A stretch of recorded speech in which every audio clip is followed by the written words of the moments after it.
who's an associate professor from the medical program.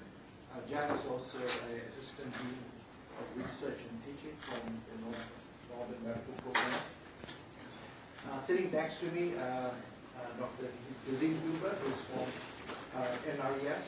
Lizzie is the Canadian Research Chair in Forest Entomology and Botanical Ecology. I always need to memorize that statement. I do too. and lastly, our third panel examiner is on the phone, Dr. Terry Ryman, who's in Victoria. Terry is a professor in chemistry. So now I will briefly introduce Kashif. So I won't say too much about Kashif except that he graduated from DFARM from the DFAR International University, Islamabad in Pakistan. So what do you want to say briefly about Kashif? Prior to Kashif joining my lab, I had taken international students into biochemistry, master in biochemistry, and I never had any luck. And he changed my impression about taking international students into master program in biochemistry. So you serve as an ambassador to all international students. And another thing is, so he opened my eyes about education, the high quality of educational system in Pakistan, and especially from the university. So without any hesitation, I'll let his presentation and thesis and his defense to speak for itself. Thank you so much. Make sure Kerry can hear. If I may, just for a moment, for those that came in late, a reminder, make sure cell phones are turned off. This is your last chance. Come in. Make sure your cell phones are turned off. You are in the room, so you are here until the presentation. The title of my thesis is Biochemical and Cellular Characterization of the CRDBP, that's coating signature-terminating binding protein, with its interaction with different mRNAs. So in my presentation today, it will consist of four different divisions. First, I will talk about introduction, and then important findings of my thesis, and then at the end I will go through the conclusion, and then the future action. The introduction. So the central dogma of molecular biology says the genetic material is in the cell in the form of DNA, that is double-stranded. It is transcribed into a single-stranded RNA, that is called messenger RNA. Messenger RNA is translated into a functional protein. There are some proteins that attach or bind with mRNA. These proteins are termed as RNA binding proteins. There are different functions these proteins perform. Some proteins help in translocation of the RNA, some help in the localization of the RNA, some help in protecting the RNA from cleavage, and some degrade the RNA. One of the proteins that I worked during my master thesis is an oncogenic protein that is termed as coding region determining binding protein, or abbreviated as CRDBP.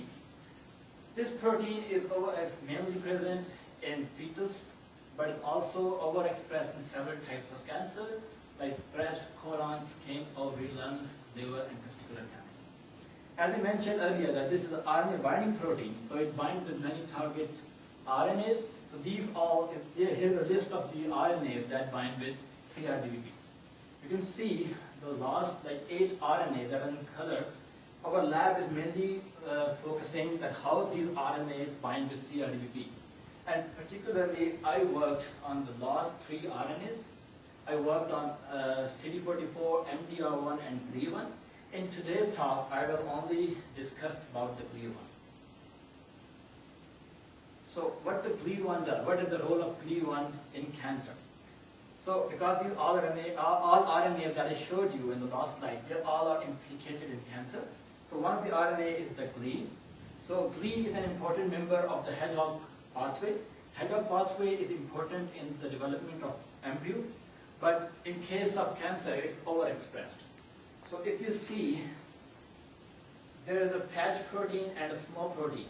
So this is the inactive pathway.